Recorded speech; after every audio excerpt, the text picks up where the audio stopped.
As soon as we arrived in Birmingham, and before we even settled into our new home, we were eager to start exploring and getting to know the city. With so many fascinating things to do and a rich history to discover, it was tough to decide where to go first. We were looking for somewhere kid-friendly, budget-friendly, and pet-friendly if possible, and Sloss Furnace checked all of our boxes. Located just a few miles from downtown Birmingham, Sloss Furnace was once a pig iron producing blast furnace, in operation from 1882 to 1970. It's now a historic landmark with a museum and self-guided tours. Here's a recap of our experience.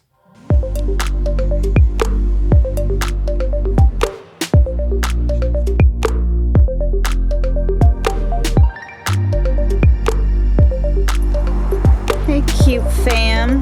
Sloss Furnace.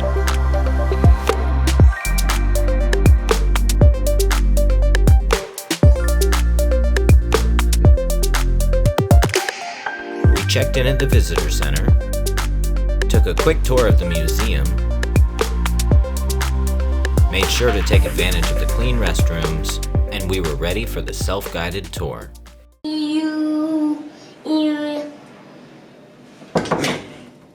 If you like this type of content and you want to see more, be sure to like, subscribe, and hit the notification bell. Now back to the video.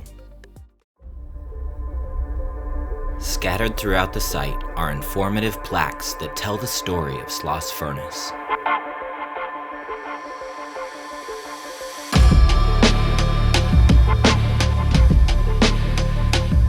The first thing we saw was Sloss Metal Arts, a blast furnace shed converted into a metal arts workshop.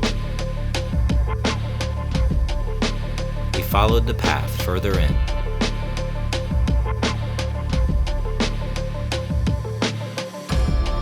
The sheer size and complexity of the antique equipment was awe-inspiring.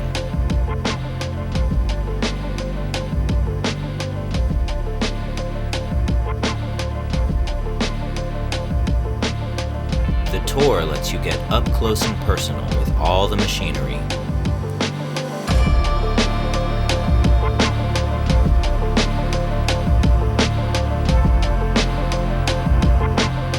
There were secrets to discover in every direction.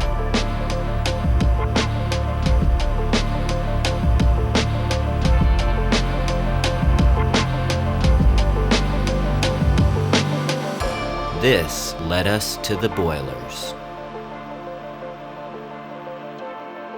The steam created in the boilers would be used to power the blowing engines, turbo blowers, skip hoist, and the powerhouse.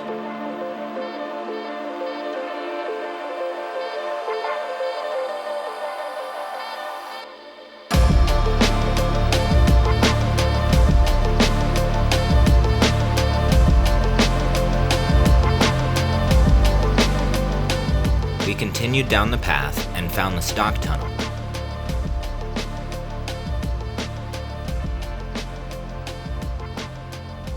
This was when we started to understand more about the process.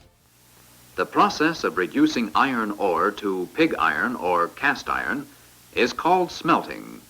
Iron ore is smelted in a huge cylindrical tower called a blast furnace. We made our way down the stairs to the underground tunnel. This was the first time that it started to feel a little spooky. Locals do say that Sloss is home to a few lingering spirits.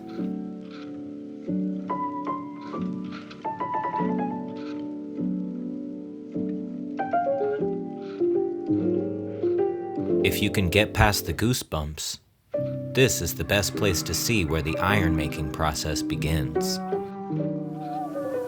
After weighing, raw material is dumped into a skip car, which carries it to the top of the blast furnace.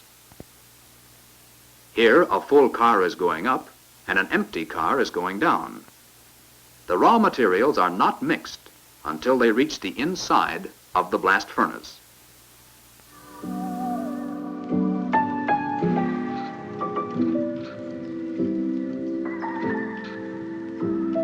Here, molten iron flows in a seemingly endless stream directly into special hot metal cars called ladle cars.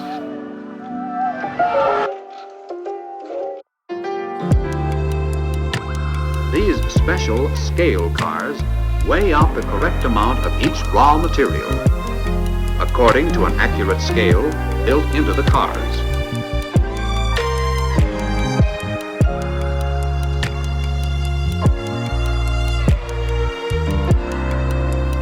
Most important raw material used in the blast furnace is iron ore, brought to the furnace in huge quantities by boat or rail car. We made it to the blast furnace.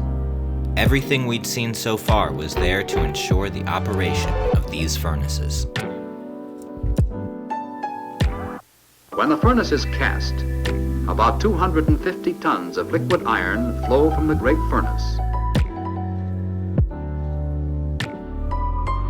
This is where all of the machines and raw materials converge in harmony to create molten iron.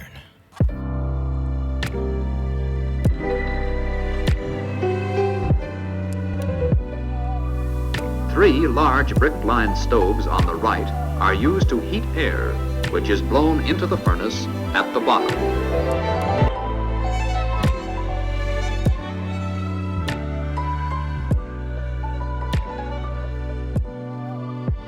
In the first two rooms of the blowing engine building are two Ingersoll Rand turbo blowers.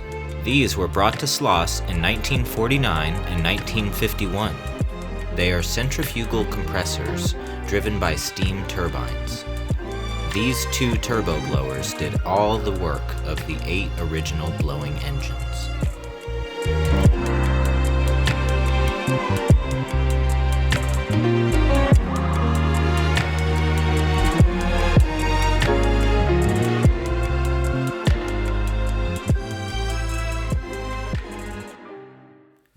Built in the early 1900s, this is the oldest building on site. The blowing engines stand over 30 feet tall and turned flywheels 20 feet in diameter. Although built in the early 20th century, the blowing engines represent the pinnacle of 19th century technology. Each engine had a steam cylinder on bottom and an air cylinder on top. Steam drove the piston in the steam cylinder up and down, in turn driving the piston in the air cylinder. The moving piston pulled in air, compressed it, and pushed it out. Lining the back wall are water pumps that moved water throughout the site. We spent a lot of time just roaming around exploring this room. We even stopped for a snack. Out of all the buildings, this one had the most mysterious energy. Perhaps it's because it's the oldest building, but we could almost feel the presence of those who worked here.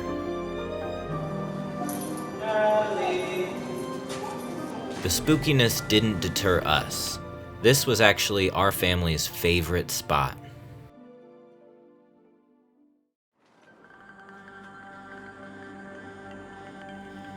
I was baffled and amazed by the level of ingenuity, mind blown by the amount of materials and manpower it took to build a structure of this size, let alone keep it going for 90 years.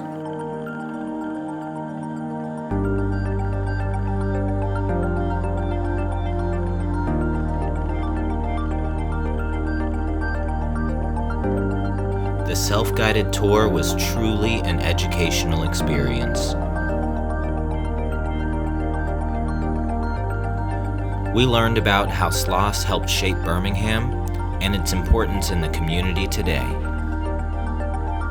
We loved every minute of it and have gone back multiple times since. It's a must-see for anyone interested in getting to know more about Birmingham.